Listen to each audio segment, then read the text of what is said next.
Pemerintah Kabupaten Aceh Tengah menyadari perlu adanya kolaborasi dan kerjasama antar pihak termasuk keterlibatan tenaga kesehatan dalam transformasi kesehatan seperti terpenuhinya SDM kesehatan yang kompeten dan berkeadilan, terbangunnya tata kelola, inovasi, dan teknologi kesehatan yang berkualitas dan efektif.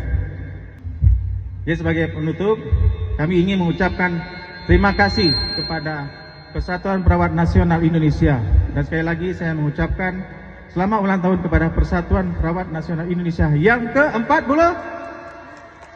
Ya.